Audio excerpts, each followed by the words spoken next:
Hey everybody, for those that are unfamiliar with me and my story, my name is Marilyn Griffin, and I decided to take a year off from my job in order to trace my genealogy, in order to know my family's history.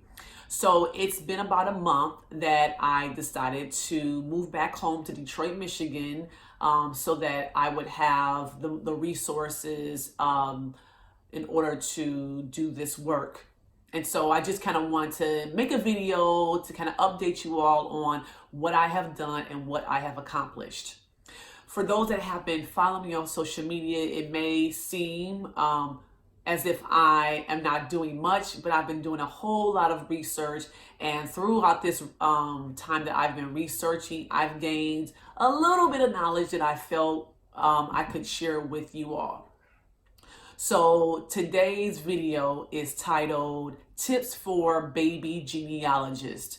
Why do I call it baby genealogist? Is because that's what I consider myself to be. I am in no way a professional. I have just begun this journey, and so I felt like there are things that I could share with those that are interested in doing the same. And so if that is you, definitely keep watching. So let's start off with first what genealogy is. And as I have been doing this research, I have learned that genealogy is not just taking your DNA test and it's telling you what your ethnicity is. Genealogy is more the study of tracing a lineage. So specifically, if you're tracing your family's genealogy, you're looking at your lineage through oral history and documents that can trace your history from you to your parents, your grandparents, and your great-grandparents, and beyond. That is genealogy. Okay, so my tip number one when beginning this journey and searching for your family and tracing your genealogy would be to contact or visit the elders in your family. They don't necessarily have to be the eldest, but if you have access to the eldest, that would be where I would start because they have the most information, or more than likely they will have the most information in the family. Now you can contact them via phone or you can simply visit them. In my opinion, visiting them would be the most authentic and the most personal way. But whichever option that you have, definitely do either one that suits you best. When you visit this elder in your family, there's information that you want to gather from them. And the first thing are the names of their parents, their grandparents, their great-grandparents, and beyond. You want to get their first, middle, and last names. And if they are a junior, the third, the fourth, you want to make sure you write that down as well, because that'll help you in distinguishing between other people who are in the family with the same name. Once you have the names of your elders, you want to also get their date of birth. If possible, get the full birthday, the month, the day, and the year. But if not, get the year, or if not, get the month and day.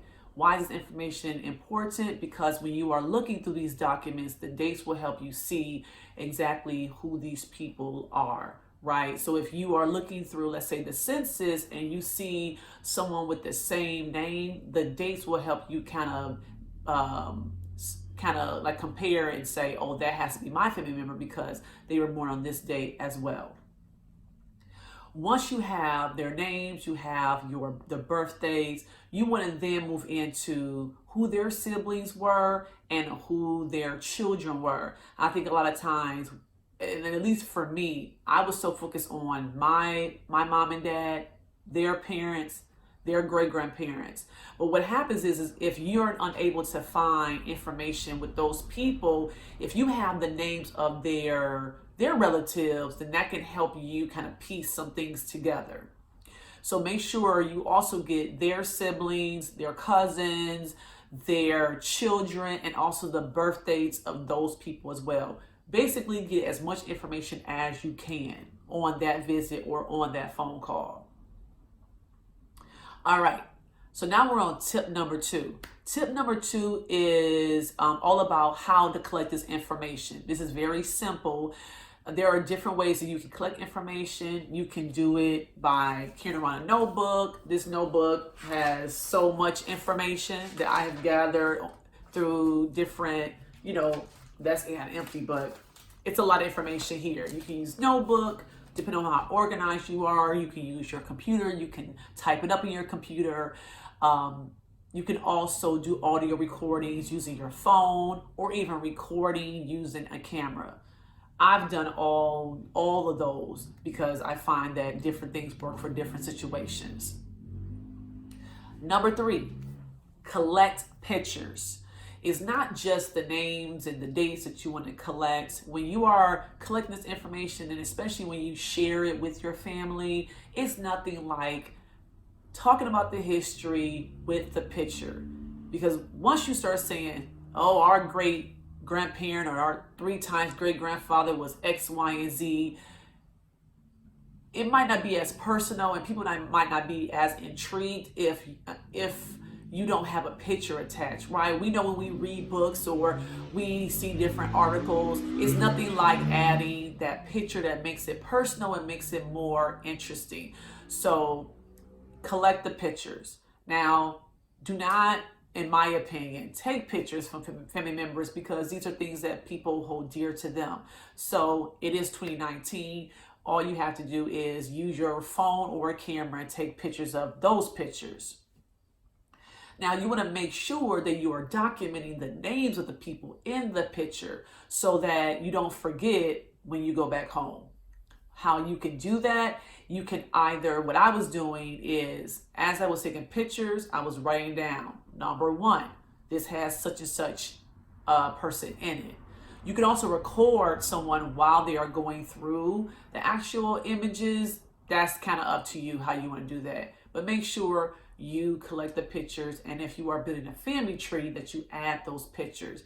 Because once that family member has passed on, unfortunately, a lot of times those pictures get lost. Sometimes people even throw them away, which is so heartbreaking, because if you're doing this work, then you're at a loss as to who these people were.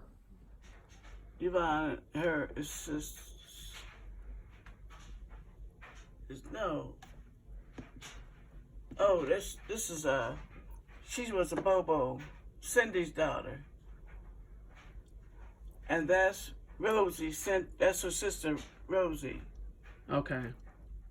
Okay, this is Aunt Annie's kids. That's Eugene, and the rest of them ain't on there. Okay, number 4. So number 4 deals with if you don't know who these people are, right? So some people may have been adopted. Some people maybe lost their parents when they were really young. It's a bunch of different reasons why someone may not know their great grandparents' name or even their grandparents' name. So what you do want to do is get whoever in the family is the eldest. You want to get their information, jot down as much as possible, and maybe even ask them if they knew who their parents were. Any information is going to help you when searching through documents. So for instance, if you are like, I don't know my grandparents' name, but I do know my aunt and uncle's name. And even if those aunts and uncles aren't alive, because you may say, well, they might not be alive. That's fine. You know their name. When you are searching through the census records and you find your aunts and uncles' names, you will also find the name of their parents.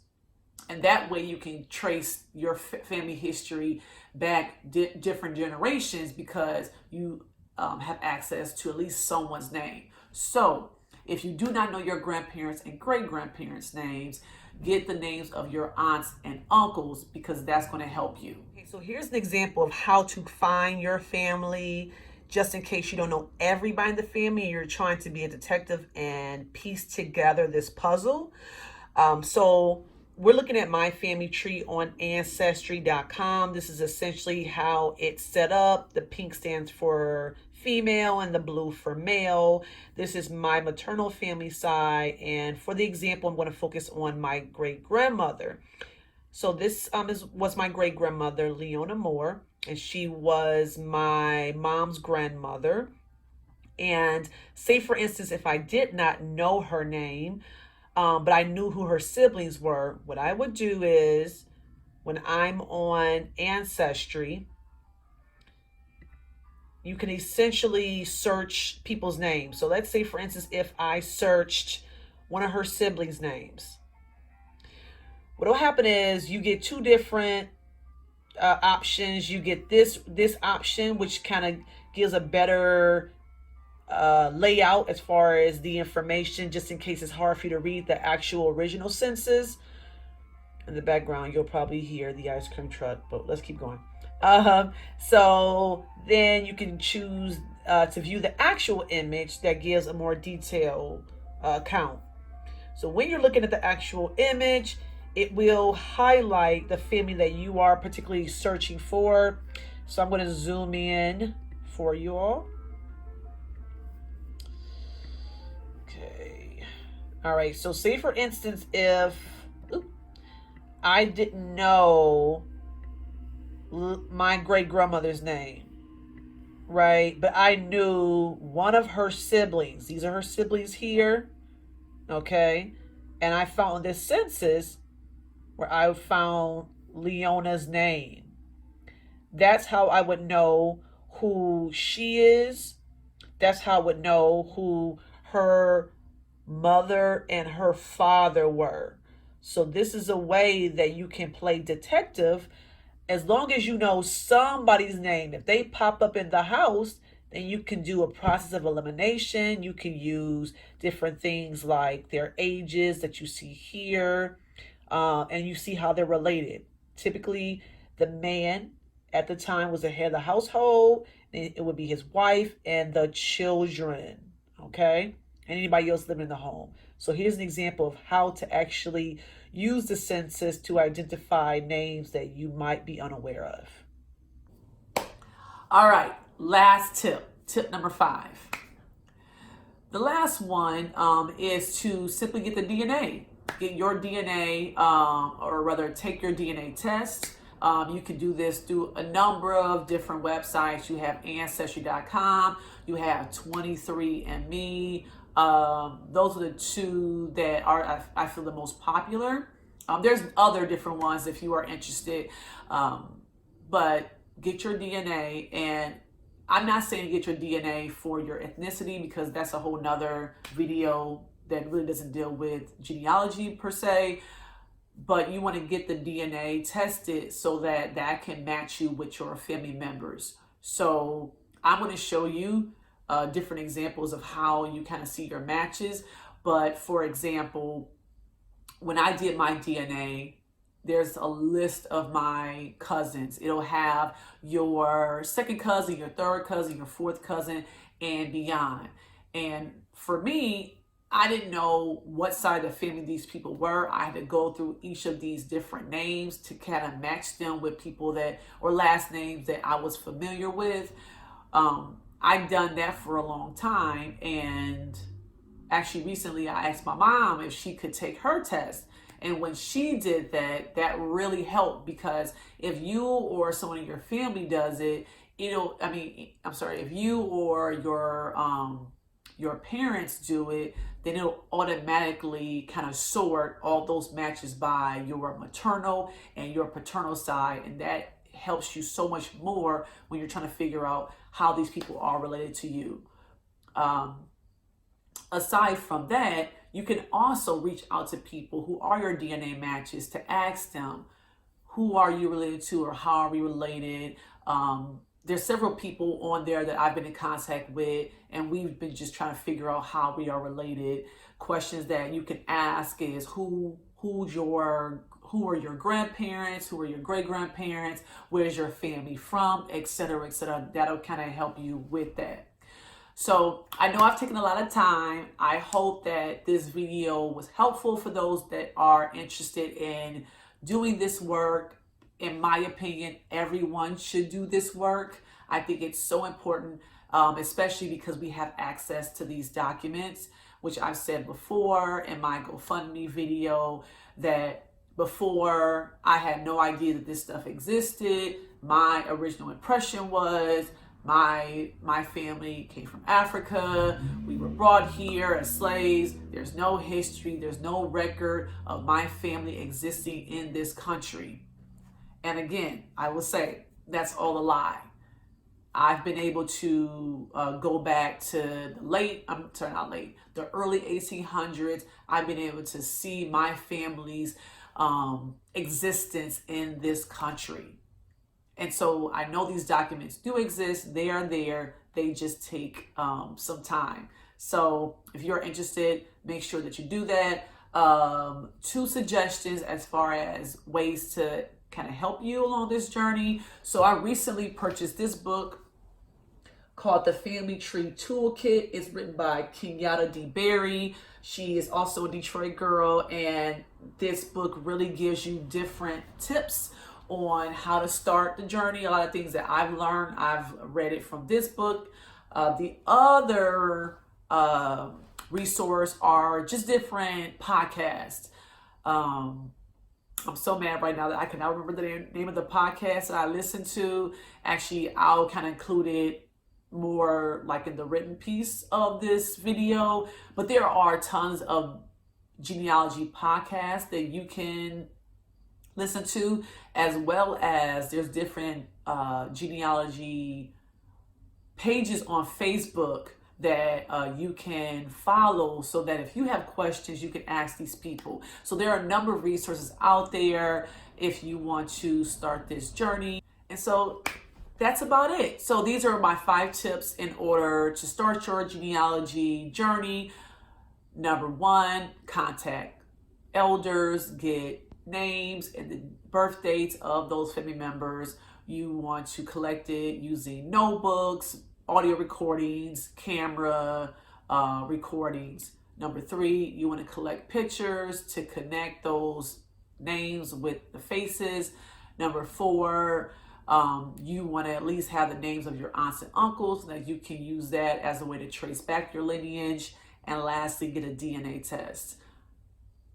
And that's it. So if you have any questions, please feel free to leave a comment. So that kind of completes this video. I hope that for those that are interested in doing this work, that it was beneficial to you.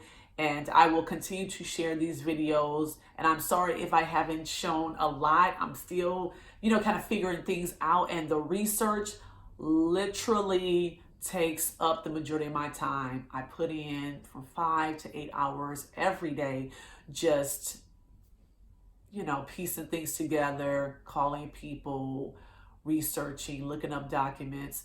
Honestly, this work is exciting and it's fascinating.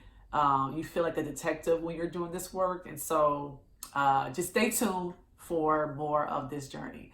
And thank you all that have donated to my GoFundMe page. It is still open for those that would like to support me in this endeavor. And thank you all, and stay tuned. Peace.